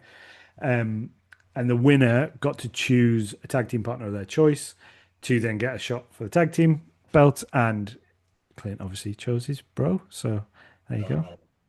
Yeah. do you know what we were talking earlier on about, like the guy who, like the main indie guy? I think there's an argument for Trent, you know. Yeah. Yeah, good Like point. the main indie guy who could like go on any show and people would be like, oh, it's Trent Seven. Oh, he's class. I mean, it's that what there's almost, I feel like with Trent, there's almost like an instant sort of gravitas, and you know, I don't know, there's something to it because like Trent was so we went to the CMLL show that they did with Rev Pro, which was, you know, it was mad because there's all these masked wrestlers everywhere, and then Trent was just like, yeah, doing it, you know. And then like it was at Burning Heart that I did recently. And he, you know, he's come back to Progress, hasn't he? Like, yeah. Unreal. It's wrong. Another thing that I love doing was bringing him back to Progress. Him and Oku, like there were two ones that I was really proud of that. But yeah, he had an incredible show in at Strong Style. He was just like, and that's the thing with Trent is like he and similar to Rampage Brown, where they're these older school wrestlers. Like I'll speak to Rampage after. And he's like, I'm fucking knackered. And I'm like, well, next show, like, maybe just like let Will do the work. Yeah, I'll do that. I'll do that. And then you go out and I'm like, motherfucker, you're wrestling like you're 21 again. Like, it's insane. Well, like, Ty's got a connection with Rampage. Yeah. So, the brothers, no. Can't tell clearly. 13 years ago, I think the second Infinite Promotions show, right, when Jack and Kieran were doing it, or Zach Gibson, I should say, but Jack. Right, okay. Just using their shoot names. I know I used a shoot name before, and I was like, oh no, I shouldn't. We're all you ruined business, Ty. So they did the Wrestling Premier League. I don't know if you remember this. No, like they did this thing where it was like so they had people from each, like if a place had a football team, they had this, and they had like it was kind of like the Heritage Cup, where you'd have like rounds and stuff like that, and it was 3 minutes, and you had like a manager, and you sat in the corner. Well, anyway, so I can't remember who they wanted the manager, and they didn't have one. So they were like, "Could you do us a favor, be the manager?" I can't remember who it was. Who I was. I'm talking to whoa! I didn't know I was talking to talent here. Well, yeah. So I can't remember off the top of my head who it was. A one-off talent. Anyway, he was fighting Rampage, and the angle kind of was like Rampage lost and got pissed off, blah blah blah. So he launched who he was wrestling, and then I run in and was like, "Hey, what the hell?" And then I got power slammed by him, and I got power slammed by him and was like, I wasn't expecting this at all. But he picked me up like I was nothing, and I'm clearly not nothing. Like I was just like, whoa. He's a strong man. I was just like, what the hell? And then later on, I seen him in the back, and he was just like, "You're all right." I didn't know if he knew that was going to happen or not. And I was like, I had an idea, But I didn't know that was. He was just like, yeah, just went with The it. idea of you being like, whoa. Like, do you know when you just like, what's going on here? Like, I was just in the air all of a sudden. I That's was like a monster of a man. that's the Like, thing with wrestlers is like I'm trying to think of who I can't remember who it was, but there's like someone was messing about, right? Someone was messing about and like ran over and picked me up. yeah, They picked me up like again, like I was nothing. And Yeah. you're like, holy shit, you guys are strong. Like, I am just a normal man with not much strength in his body. yeah. I'm like, I joke, Motherfucker. I'm a proper noodle arm choir boy. Like, I can't do anything. Like, but at that moment, I was like, I felt like super protected and super vulnerable all at the same time. I was just Yeah, like, yeah, yeah. oh my God. And I was like, oh my God, oh my God. Like, what? I didn't know. You were never gonna get hurt. No, However, if he wanted to, you I were was gonna just get like, hurt. oh my God. But yeah, like Infinite, I don't even know who promotes Infinite. I think it might still be Kieran who does it now. They've just had their 13-year anniversary show because they went away Of that moment. of that moment. Play it again. That's Put it the only back on the reason I track. know it was that long ago. Like, because we were there. And I was like, oh, bloody hell. But yeah, what even crazier, I suppose, is we went there to talk to wrestlers, Rampage being one of them, and Lana Austin's brother was like wanting to do Steve. stuff with us. Thank you. You made that joke already as well. Good joke. And now, I'm like, still sat here like, Steve, is he called Steve? I was glazing over that bit because I was still busy laughing at about his name. that tie going in the air. We were like looking at doing stuff with certain wrestlers, and yet we went and Lana was there as like a fan, and we ended up sitting by her. And then I think she ended up following us on Twitter, and now she's like this like massive star in like the UK. Like it's mad. Like she Yeah. hadn't even been training or nothing. Like, and she just I think she's like probably our like 30th follower on Instagram or something like That's that. mad. Something mad. That's And cool. now she's like, yeah, she's massive. Like she's so over. She really is. I mean, that's the great thing about independent wrestling, though, is like you never know who's really going to blow up as well. Like you never know, like, or you can kind of work out like quite early on, but like, and when they do, it's like fucking, that's cool. You can track that whole progress. Yeah. Lana's Well, so. I had the thing with and I will ride this anecdote until I die with Ethan Allen. In that when I was in my last job, not the school that I'm currently working in, I worked as careers leader as well as teaching.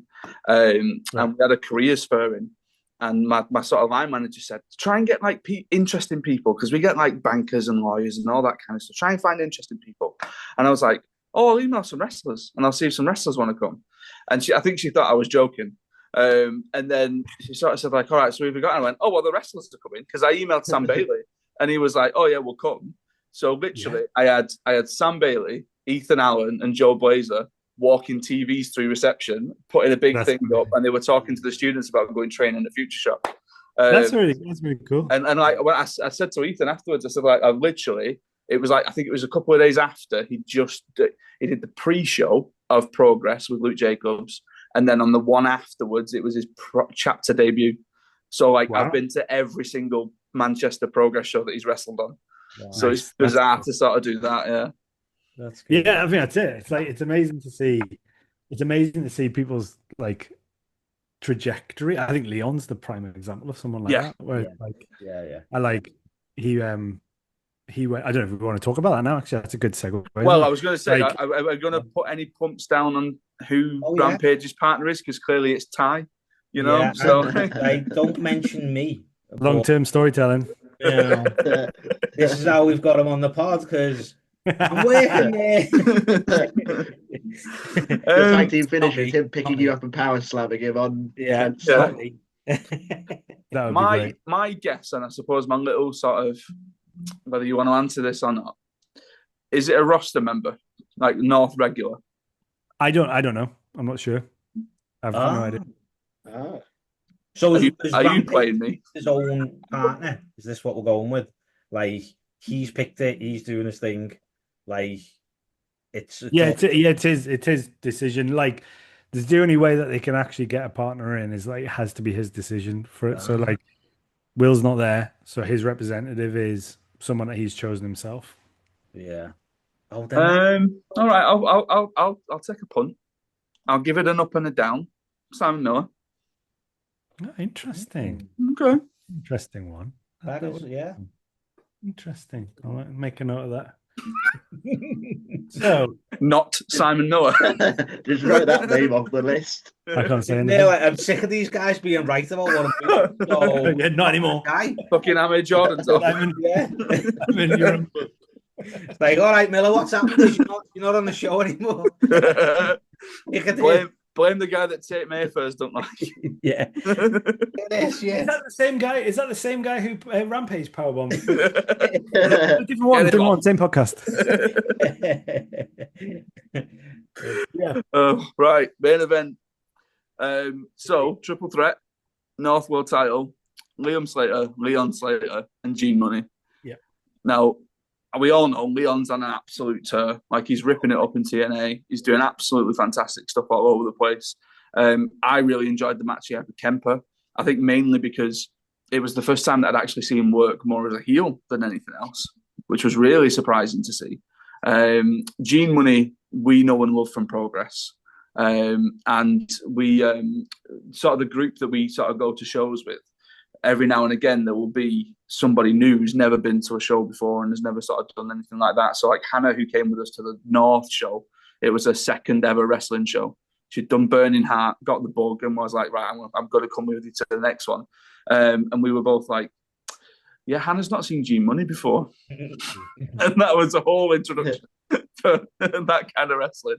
He's the kind of guy that kind of fan will be like, he's my favorite. Yes. Like straight away, they'll be like, 100%. He's the best. I love him. I tell you who else went down well as well was Nathan Black.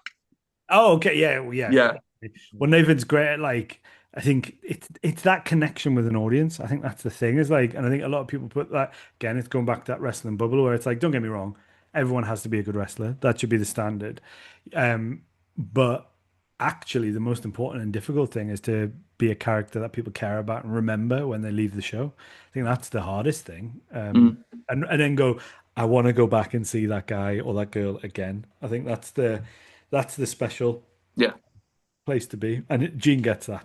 100%. And I think to mention connection with the fans, the guy who's currently taking pictures but looking the other way, the postmodern wrestler, Liam Slater. I think this is going to be an absolute banger. And the fact that Liam's managed to find his way into this, because originally it was just Leon and Gene. Yeah, it was. And right,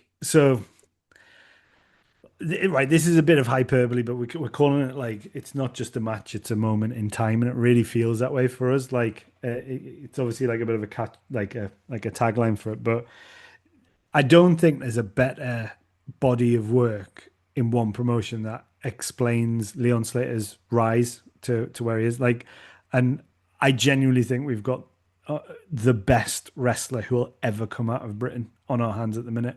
I think he'd be better than anyone who has left the UK. He's 20, and he's absolutely phenomenal now. Disgusting. Yeah. And he is. You see a different side of Leon at North, which is something that we always try and do, but it's almost like, I don't know whether it's just our environment brings out different sides of people, which is always fun to see.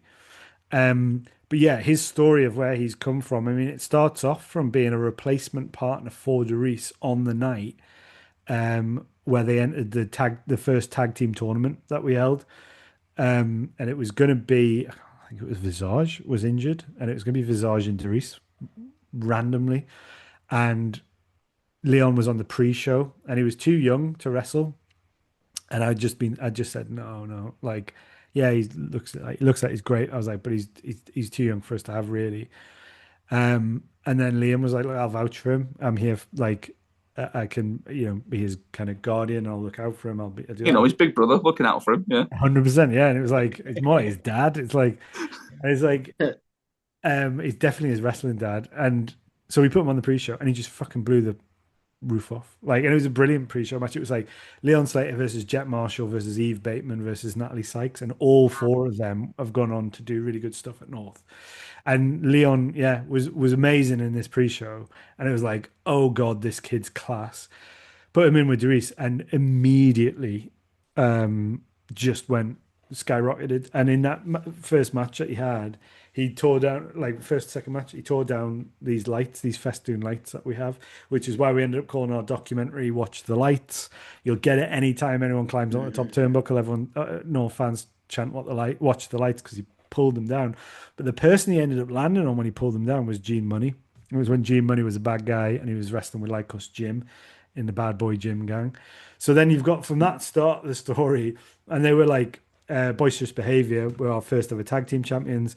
And they were like, when I say lightning in a bottle, that period of time when they were tag team champions at North, I've never really experienced anything like that in terms of how much a crowd got behind two people. It was like, it was magical, like, and they were just brilliant.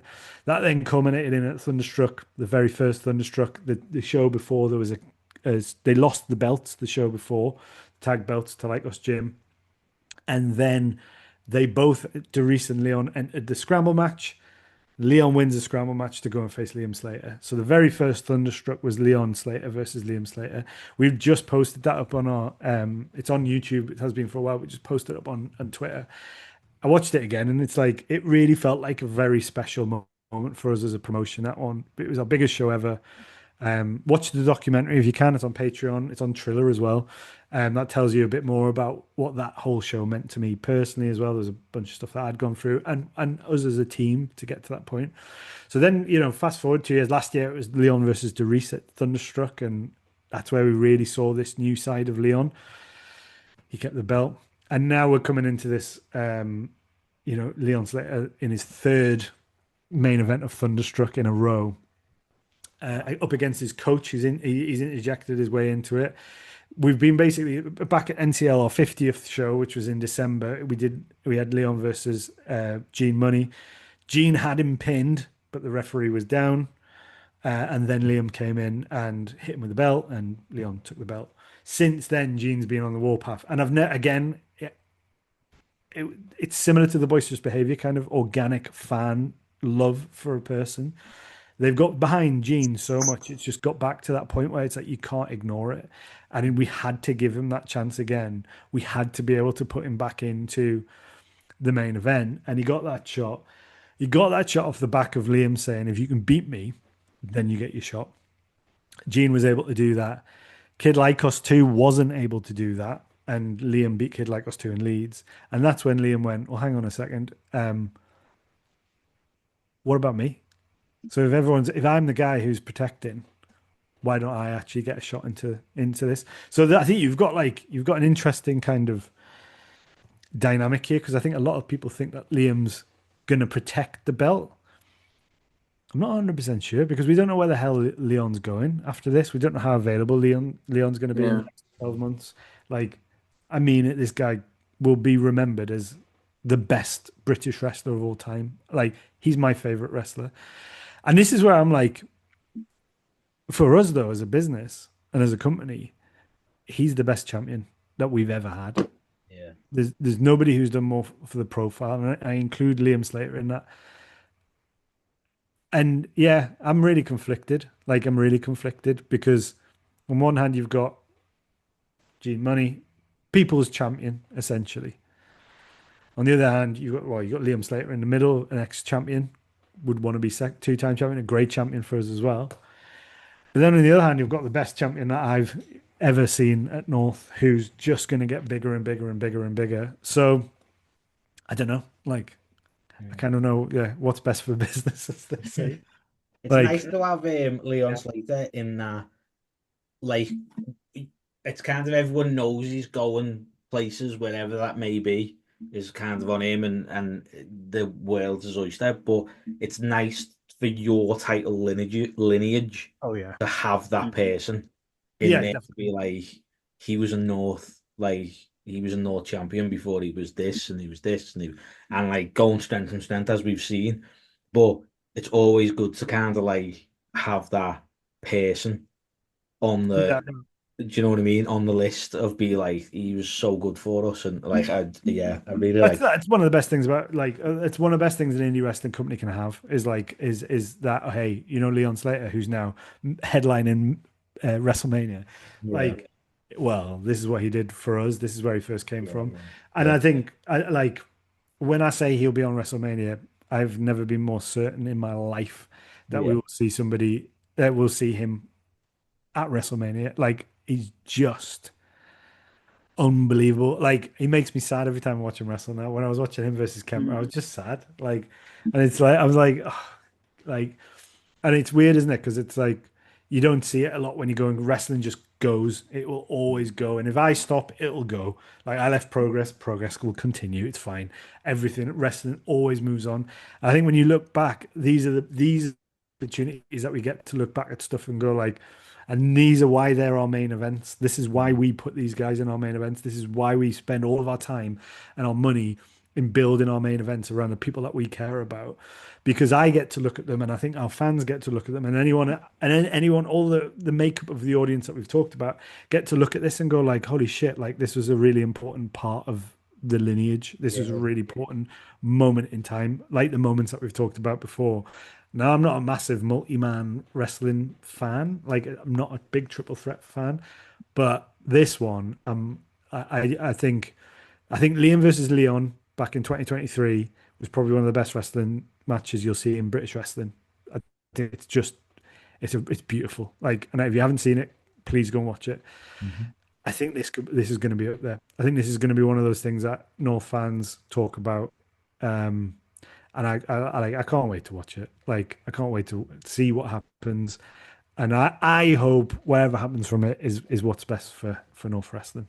Yeah. I mean, I can't wait to watch it now. Like, I Yeah. feel I like know. you've proper like hyped me up for Yeah. that now. Good. You know what, as well, I will say, like we're all kinds of belt nerds as well. Your title is beautiful. Like it's Lovely. so it's like it how can I put it? It looks like it's like, do you know, I don't know if this is gonna be like a good thing or a bad thing, but do you remember Lucha Underground? Yeah, yeah. Like, it was like very much like the belts were sort of like everything was a bit gritty and a bit thing. It looks like something like that because obviously with the Yeah, circle and the triangle, it looks so 100%. Like we're like. definitely influenced by that. Like I love Lucha Underground. Like I Oh, love me too, me it. too. I might even go now I've mentioned it, I might even just go start watching that again. It's such an I've enjoyable. been telling these to watch it for ages. It's Like so it's much so fun to good. watch. If you like stories, it's Yeah, one of the best, if not the best, pure storytelling in yeah, in wrestling. Like it can be quite hard going sometimes because it is so story. It's yeah, like relentless, but it's fucking great. But the one thing that I loved about that is like you just want like it needs to look different, right? Like so when we built like the bell, it was like it just needs to look different. Like it need like I don't want it to look like anyone else's. I want it to look like ours. I want it to represent what we're about, which is like it is grittier, kind of like that emotion in wrestling, that kind of storytelling in wrestling. And I don't mean like when I say storytelling, I'm not saying like, hey, all of these stories that we've written and choreographed and stuff like that. I'm talking about like putting people out there to tell their stories. So like even if it is just making the platform available for a wrestler to tell the story themselves, I think that's important. And I think that goes in with the belt. There's bits in the belt that tell the story of North and the lore of what we're doing. And whilst we're not quite Lucha Underground levels, you know, there's layers to what we're doing. There's yeah. meaning to what we're doing, and I think yeah, these thunderstruck shows will hopefully kind of deliver on a lot of that. I do, yeah. Yeah. I think that's what you want is that sort of you keep like going back to it, but it's like the layers of wrestling Yeah, is Yeah, like you can jump in and be like a North fan, you can be a wrestling fan, you can be none of these things. You can be just watch WWE and your mate hasn't got somebody to go to watch this show with. yeah, And all them layers is like you make a conscious effort to like appeal to everybody, yeah. and 100%. that's a massive thing. Like it must be solid, like it must be really hard to do. But the fact that that's even on your radar says a lot about how you run the show and how you do the show. So it Yeah, is, we love it though. Like the team that do it, just we just love it. Like, and we don't get it right every time, but like yeah, we just care about it, and I think that's these shows are like every show has like a huge amount of love attached to it, and it's like yeah, it's difficult, but we just care. Like we just want it to be the best it possibly can, and we want to. My job is to just provide a platform that is the best possible platform for our performers to come out and show what they can do, man, because they're so talented, and yeah. This is our biggest platform, and I'm pretty sure everyone's going to be on their game. Yeah, we are looking forward to it, to be fair. It is going to, you can just tell it's going to be a good one. Yeah. I can tell. I can Yeah. I got it. I can feel it. I can like this shows where you're like, okay, right, we'll see where this is going to go. But this one, I'm like, okay, I'm excited about this one. Yeah, man. So before we wrap this up, because I think we've chatted on, is the two-part question I'll give you. Yeah. What's the future of North? Where do you like? What would you like it to look like and be? And obviously, you want it to grow, but is the like a sort not a business plan, but like a plan of like this is what we want to do next, or Yeah. what we're planning on doing next, and who would be the biggest get that you want, but who would be your biggest get that you want? I got a good answer for that. Okay. So yeah, the future for North, like we have to expand out of Newcastle, like only because it's expensive to get here, it's expensive to get out of here. So I think it's and we're fucking far away from everywhere. So the lead shows are really important. Like we want to be doing that. We've got a cool thing coming up, which you might have seen, which I'm not allowed to talk about anymore. But we're going to be on the BBC September, October for something. That'll be cool. We're going to look after that to hopefully get out to more towns and get around the country. And I think that's it really. We just want to build we want to build that out a little bit and have more of we want to be the biggest wrestling promotion. We probably are in the north. We're getting there. Like I would argue that you're there now. Yeah, I'd like to cement that and kind of like and be that with no question. But then I'd like to get out around the country a little bit more and do a few more shows afar. Yeah, and build our digital. So like, if you're listening, you've enjoyed what you've heard and you're interested, patreon.com/North Wrestling NCL. That we need to grow that. It's growing by the week, so which is great. You can get the shows. I do a Q&A sometimes with a wrestler. We do like a lot of behind the scenes, like blogs and vlogs and stuff like that. So yeah, so just building and continue, like we said, I can't remember if we said this on the podcast or before when we were chatting, but like doing this as a thing, like being able to do this full time or at least more time spent on it, where I felt more comfortable being able to do that would be the goal for that. But the easy get for me, that like I want it for Thunderstruck 3, I want it for Thunderstruck 1, 2 as well. I'm kind of like maybe 4. Like and I've said this before. If you're listening, if you listen to this podcast or him, just give him a nudge. Just say, "How are Pack? Get yourself a North." It'll be so fucking good. It would be mint if Pack turned up in Newcastle. Like, can't tell you. I mean, surely you could just go home and pop up, couldn't he? He should just be there. Like, he lives down the road, man. Like, yeah. I'm like, come on. Yeah. I've reached out to him. We couldn't afford him when he was doing his indie dates. We just couldn't afford him. And now I'm like, we probably still can't afford him. But I was like it would just be, I mean, maybe I would quit then. Maybe that would be it. Because I'd just be like, right, we've done it. You can't do any more, yeah. Packs come out of the black and white flags. What else do I need to do? But that could be so good. Like, mate, I don't even know where he is at the minute. Obviously, he's in AEW, but he's not on. I haven't seen him. Injured for a bit. I think he's been back a little bit. But yeah, no. So if you know Pack, if anyone's watching who knows Pack, or you are Pack yourself, I'm sure you listen. Like, yeah, give me a shout, man. Our DMs are open. Always open. I like that. I like a good. Yeah, Pack would be good. There isn't anybody at like I think about it all the time about like stuff like this, like sitting down with somebody. I don't know who my like number one would be who would want to talk to. I don't know. Probably Billy Gunn, just because I love him. Of course I would. Yeah, there you go. You've answered it already. Billy Gunn would be great. Billy Gunn would be, if Billy Gunn wants to make a Thunderstruck, maybe. Undertaker. I mean, it's Billy Gunn. Billy Gunn's appeared. The Billy Gundertaker. Billy Gundertaker. That's a mashup nobody needs. I'll be honest. The dead ass man. Dead ass. Is the anything you want to add? Dead ass man is Trademark it, quick, go. Someone's gonna have it. class. The dead ass man. That's heavy. Oh my Just god! goes around just punching people in the arse cheek. That's it, yeah. Going down like, oh no, dead leg. Oh god. That's it. Oh my god. Anything you want to throw in?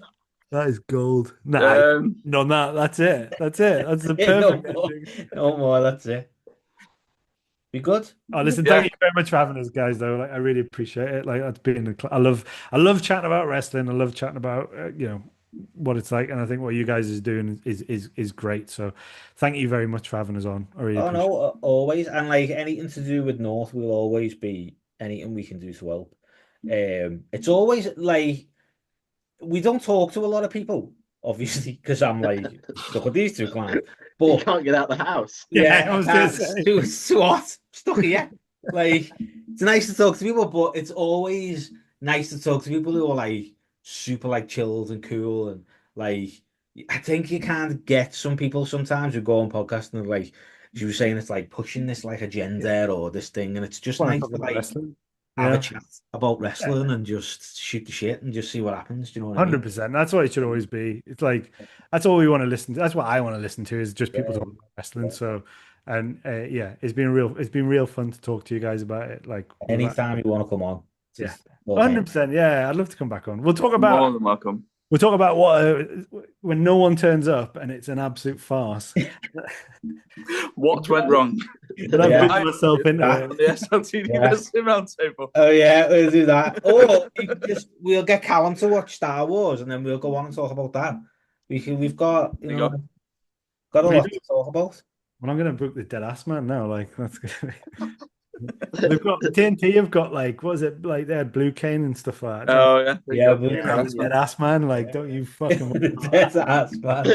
It's like long hair, beard, all full Undertaker, and then light green trunks. Yeah, it's like Kiss Man.